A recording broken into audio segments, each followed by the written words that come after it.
जय हिंद। तो चलिए आज का देखते हैं हिमालय पर्वत के बारे में। इससे पहले हिमालय पर्वत के बारे में कुछ बता दिए थे। हिमालय पर्वत के बारे में हम बहुत सारे बताते हैं। हिमालय पर्वत का 4 हिस्सा होता है। कौन? ट्रांस हिमालय, बृहद हिमालय, मध्य हिमालय और शिवालिक हिमालय। ये सब आपको बता दिए थे।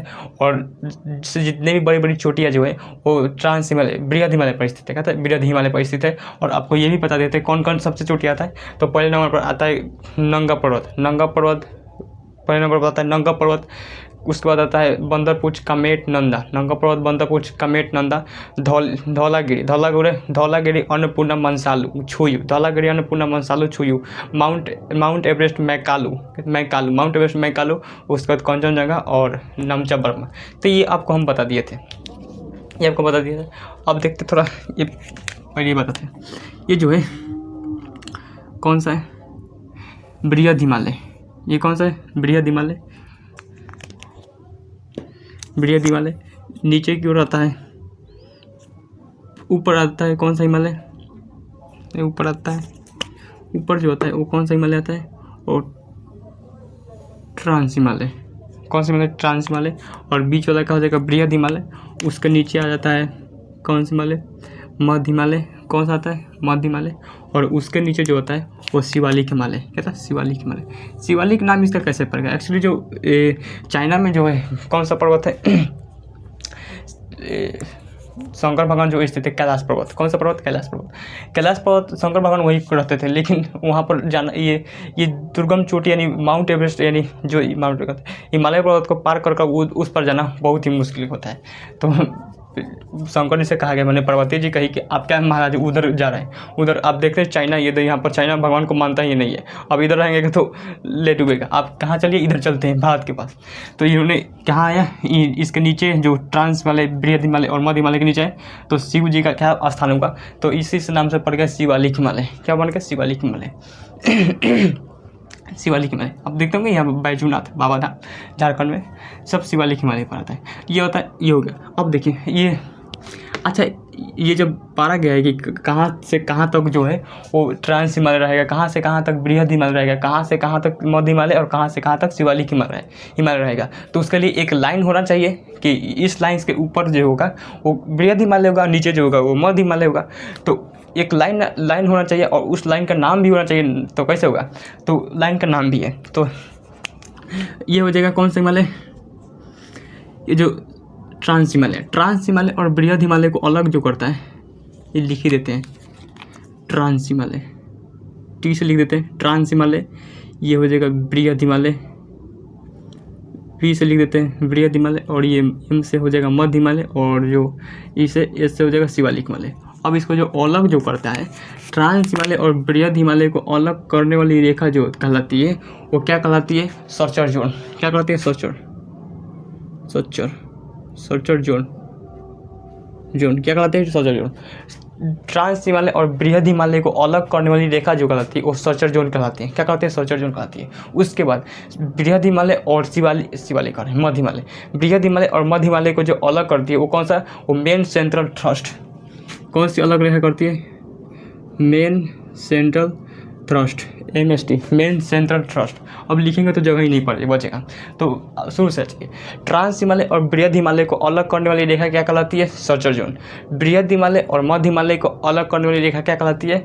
वो मेन सेंट्रल थ्रस्ट। और उसके बाद मध्य हिमालय और शिवालिक हिमालय को अलग करने वाली रेखा जो कहलाती है वो क्या कहलाती है? Great boundary fold.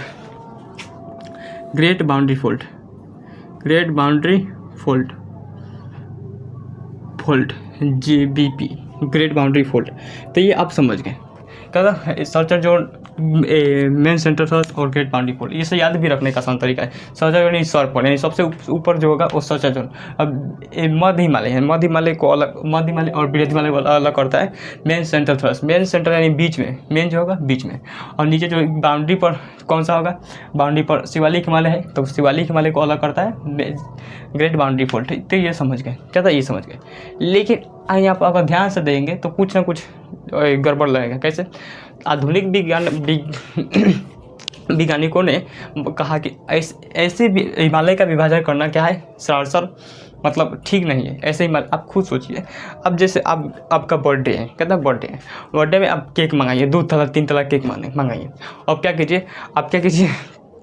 काटी, अगर उसको बड़े ब्रेड क्या कहते हैं, केक को इस तरह से काटते हैं, अगर इस तरह से काटिए, इस तरह से काट कर आप एक ही को दीजिए तो ऊपर वाला जिसको मिलेगा क्रीम रहता है ऊपर वाला, उसको तो अच्छा लगेगा, लेकिन सबसे नीचे वाला जिसको मिलेगा वो तो गड़ियाएगा, पहले चारों को गड़ियाएगा जाएगा, खाएगा भी नहीं। तो सोचिए उसको भी खुश रखने के लिए आप क्या करते हैं, आप इस तरह से काटते हैं, लंबवत काटते हैं, केक को लंबवत काटते हैं।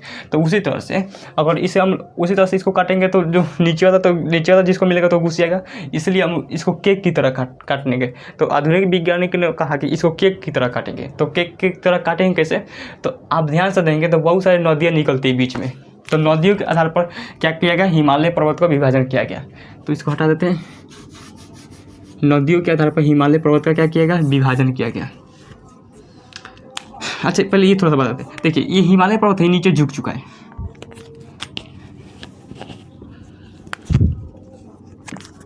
ये हिमालय पर्वत ही जो है, ये हिमालय पर्वत जो है वो क्या है, नीचे झुका हुआ है।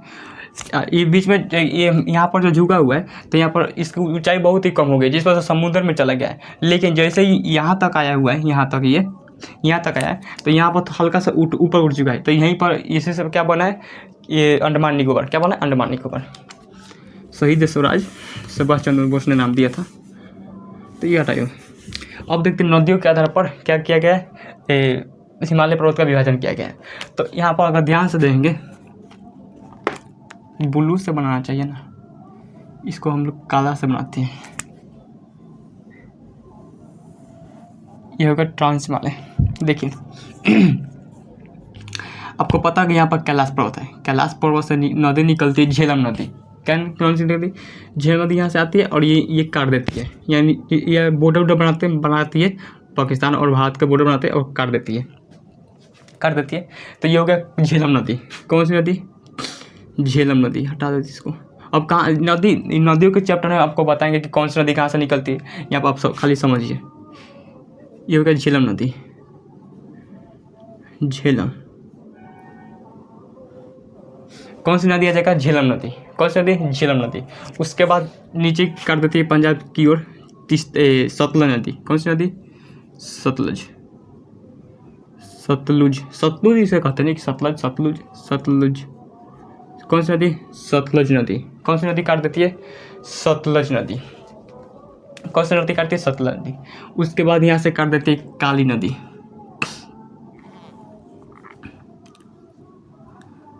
काली नदी काट देती है। कौन सी नदी काट देती है, काली नदी। थोड़ा और इधर करती है, यहाँ से काटती है काली नदी।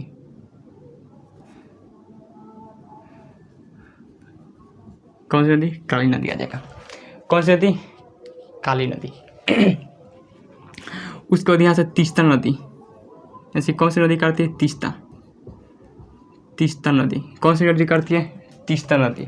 और अरुणाचल प्रदेश में दिबांग नदी। कौन सी नदी, दिबांग नदी। दिहांग नदी। कौन सी नदी, दिहांग नदी। कौन सी नदी काटती है, दिहांग नदी।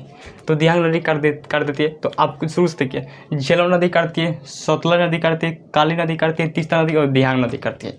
तो पहले आपको एक सीक्वेंस याद रखना है, पहले कौन सी नदी काटती है, तो उसके बाद इसमें रहेंगे किस दोनों नदी के बीच किस क्षेत्र का क्या नाम है वो बाद में देंगे। तो पहले आप ये याद रखिए कि कौन सी नदी पहले काटती है। तो पहले काटती है झेलम नदी। कौन सी नदी, झेलम नदी काटती है। उसके बाद काटती है सतलज नदी। कौन काटती है, सतलज नदी। सतलज नदी के बाद काटती है काली नदी। सतलज नदी के बाद काटती है काली नदी। और काली नदी के बाद जो काटती है वो कौन काटती है, तीस्ता नदी। कौन सी, तीस्ता नदी। और अरुणाचल प्रदेश में दिहांग नदी।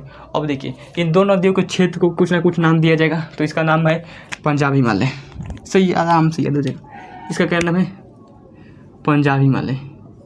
इसका जो नाम है वो क्या है, पंजाब हिमालय। और सतलज नदी और काली नदी के बीच वाला हिस्सा का नाम है, क्या नाम है, कुमायूं हिमालय। कौन सा हिमालय, कुमायूं हिमालय। काली नदी और तीस्ता नदी के बीच जो क्षेत्र है उसे हम लोग नेपाल हिमालय कहते हैं, क्योंकि सर्वाधिक क्षेत्र जो नेपाल में आता है तो क्या हो जाएगा, नेपाल हिमालय। और इसे हम लोग कहते हैं असम हिमालय। कहते हैं असम में हिमालय क्या कहते हैं, असम। हालांकि होना चाहिए था यहाँ पर देश जो है वो भूटान, लेकिन भूटान को कुछ खास फर्क नहीं है। यहाँ पर बुद्धिज्म ज़्यादा लोग रहते हैं, बुद्ध धर्म को मानने वाले ज़्यादा लोग रहते हैं, तो उनको इस सब से कोई मतलब नहीं है। सिर्फ आपको तपस्या वैसे या फिर आपको सिर्फ मतलब शांति का संकेत, ये सब छोड़िए। तो इसीलिए इसको असम नहीं, क्योंकि सर्वाधिक क्षेत्र में असम में आता है, तो ये असम हिमालय हो गया। तो शुरू से पहले नदियों को देख लेते हैं। पहले कौन सी नदी काटती है? झेलम नदी। झेलम नदी के बाद काटती है सतलज नदी। सतलज नदी के बाद काटती है काली नदी। काली नदी के बाद काटती जो है वो तीस्ता नदी, उसके बाद दिहांग नदी। अब देखते हैं कि कौन सी नदियों के बीच क्या क्षेत्र नाम है। तो देखिए झेलम नदी और सतलज नदी के बीच जो है हम लोग उसे पंजाब हिमालय कहते हैं। झेलम और सतलज के बीच वाला क्षेत्र पंजाब हिमालय कहलाता है। उसके बाद सतलज और काली नदी, सतलज और काली नदी के बीच वाला क्षेत्र जो है होता है उसे कुमायूं हिमालय कहते हैं। क्या कहते हैं? कुमायूं हिमालय।